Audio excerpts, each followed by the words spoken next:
আজকে সকাল থেকে ফোন ঘাঁটতে ঘাঁটতে আমার কখন যে দুপুর গড়িয়ে বিকেল হয়ে গেছে আমি বুঝতেই পারিনি। মানে ফোন ঘাঁটা নয় এক্স্যাক্টলি, ফোন থেকে বেঁচে বেঁচে আজকে আমি প্রায় 5,500 মতো ভিডিওস ডিলিট করেছি। তাও শুধুমাত্র ভিডিওসই ডিলিট করেছি, ফটোস তো এখনো বাকি আছে। সকাল থেকে নিজের কাজকর্ম সব সেরে ফোনটা নিয়ে বসেছিলাম স্টোরেজ খালি করার জন্য, আর সেই করতে করতেই যে কখন যে 3টে 3:30 বেজে গেছে আমার খেয়ালই নেই। তারপর হট করেই মনে হলো যে একটা শ্যুট করে নেওয়া যাক, জাস্ট একটা রিল শ্যুটের জন্য।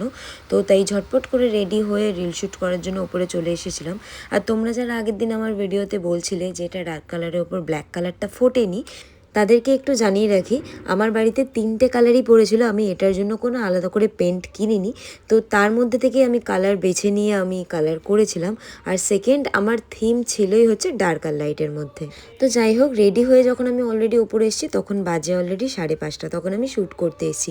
তার আগে আমি বিফোর শ্যুটটা নিয়ে গেছিলাম, আর ওপরে এত গরম আমি লিটারেলি ঘেমে যাচ্ছিলাম। শ্যুট কমপ্লিট করে স্নান টান করে ফ্রেশ হয়ে বেরিয়েছিলাম একটু গড়িয়া যাব বলে, বাট হট করে মনে হলো একটা জিনিস কেনার ছিল যেটা আমি গড়িয়াতে পাবো না, তাই চলে গেলাম গড়িয়াহাট। গড়িয়াহাটে গিয়ে সেই জিনিসটা পেয়েও গেলাম, কেনাও হয়ে গেছিলো। আমি ব্যাগ নিয়ে গেছিলাম কারণ জিনিসগুলো আমি ব্যাগেই নিয়ে আসতাম।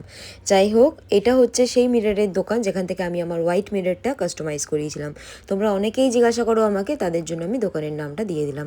এটা রয়েছে হচ্ছে গড়িয়াহাটের বেস মার্কেটে। আর এই যে মিররগুলো দেখছো, এগুলো মাত্র 1000, 1100, 1200 টাকা দাম।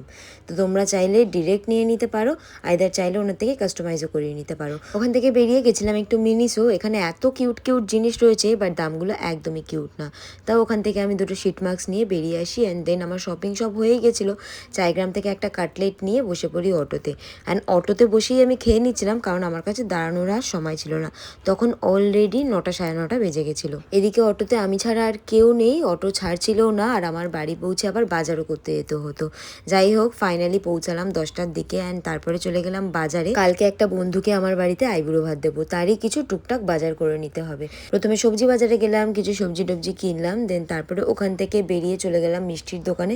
বাট অ্যাজ ইউজুয়াল যেহেতু 10:30 বেজে গেছিলো, তাই মিষ্টির দোকান বন্ধ হয়ে গেছিলো। বাড়ি ফেরার সময় এত টায়ার্ড লাগছিল, একে তো এত গরম, তারপরে সারাদিন একটুও রেস্ট পাইনি। আর তারপরে বাড়িতে গিয়ে এখন আমাকে সব সবজি কেটে কুটে রাখতে হবে, সব কিছু অ্যারেঞ্জমেন্ট করে রাখতে হবে। কালকে আইবুড়ো ভাত দেবো, আইবুড়ো ভাতের এতগুলো আইটেম সব একা হাতে করতে হবে। এইসব বলতে বলতেই যাচ্ছিলাম যে গিয়ে একা হাতে এত কিছু কি করে করব। আর বাড়িতে ঢোকার সাথে সাথেই আমার অবস্থা দেখে মা বলল, দে সবকিছু আমি কেটে রেখে দিচ্ছি, তুই শুধু কালকে রান্নাগুলো করে নিস। বাস, আমাকে আর কে পায়। এই যে 2 ব্যাগ শপিং করে নিয়ে এসেছি, সেগুলো রেখে দিয়ে বসে পড়লাম ধাপ করে ফোন নিয়ে। আর আজকে ডিনারে ছিল জল ঢালা ভাত, সাথে আলু মাখা আর পেঁয়াজি। গরম এখন খুব ভালোভাবেই পড়ে গেছে, তাই সপ্তাহে 2 দিন আমার এই ডিনার ধরা বাঁধাই থাকে। যাই হোক, আজকে আসি, দেখা হচ্ছে তোমাদের সাথে আবার নেক্সট কোনো মিনি ব্লগে। বাই।